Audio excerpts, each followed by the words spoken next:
High court ಇದ್ರ directions ಏನೋ contempt case ಇತ್ತು ಸರ್ಕಾರದ ವಿರುದ್ಧ. ಅದು ಮೊನ್ನೆ ಡಿಸ್ಪೋಸ್ ಆಗಿದೆ.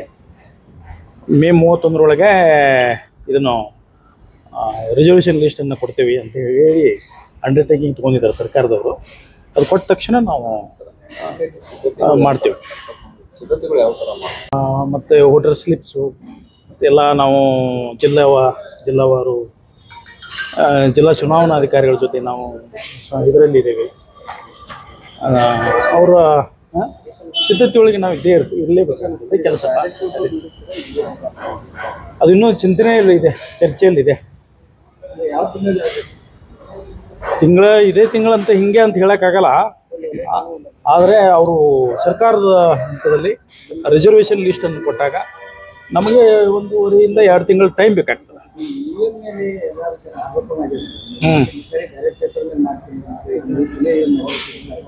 ಅಂದ್ರೆ ಚಿಂತನೆ ಇದೆ ಅಂತ ಹೇಳಿದ್ದೆ ನಾನು. ಬ್ಯಾಲೆಟ್ ಪೇಪರ್ ಕೂಡ ಮಾಡಲು ಒಂದು ಚಿಂತನೆ ಇದೆ ಅಂತ ಹೇಳಿದ್ದೇನೆ. ಇನ್ನು ಫೈನಲ್ ಡಿಸಿಷನ್ ತಗೊಂಡಿಲ್ಲ. ಆ ನಿಟ್ಟಿನಾಗ ಏನಾದರೂ ಸರ್ಕಾರದ ಯಾವುದು ಈಗ ದಿನಾಂಕ ನಿಗದಿಗೆ ಸಂಬಂಧಪಟ್ಟಂಗೆ ಸರ್ಕಾರದಿಂದ ಯಾವುದಾದ್ರೂ ಒಂದು ಮೇ ಒಳಗೆ ಬರ್ಬೋದಾ ಅನ್ನುವಂಥ ನಿರೀಕ್ಷೆ ನಾವು ನಿರೀಕ್ಷೆಯಲ್ಲಿದ್ದೇವೆ. ಸರ್ಕಾರದಿಂದ ಬರ್ಬೋದು ಅಂತೇಳಿ. ಯಾಕಂದ್ರೆ ಈಗ ಅವರು ಬಜೆಟ್ನಲ್ಲಿ ತಯಾರು ಮಾಡೋದ್ರಲ್ಲಿ ತೊಡಗಿದ್ರು. ಹೀಗಾಗಿ ಅಧಿಕಾರಿಗಳು ಕೂಡ ಅಲ್ಲಿ ಭಾಗವಹಿಸ್ತಾ ಇರ್ತಾರೆ. ಅವರಿಗೆ ಸಮಯ ಸಿಕ್ಕ ಕೂಡಲೇ ಅವರು ಫ್ರೀ ಆದಾಗ ಈಗ ಮಾಡಬಹುದು ಅಂತ ನಾನು ತಿಳ್ಕೊಂಡಿದ್ದೇನೆ. ಮಾಡ್ಬೋದು, ಮಾಡ್ತಾರೆ. ಚುನಾವಣಾ ಆಯೋಗ ರೆಡಿಯಾಗಿದೆ ಸರ್. ರೆಡಿ ಆಗಲೇಬೇಕಲ್ಲ, ಮಾಡಲೇಬೇಕಲ್ಲ. ಯಾಕಂದ್ರೆ ಡಿಸೆಂಬರ್ ವೇಳೆಗಾಗಲೇ ಮತ್ತೆ ಗ್ರಾಮ ಪಂಚಾಯತಿ ಚುನಾವಣೆಗಳು ಘೋಷಣೆ ಬರುವಂತ. ಅವಧಿ 5 ವರ್ಷದ ಅವಧಿ ಅದು ಮುಗ್ಲಿಕ್ಕೆ ಬಂದಿದೆ ಡಿಸೆಂಬರ್ ಅಷ್ಟೊತ್ತಿಗೆ.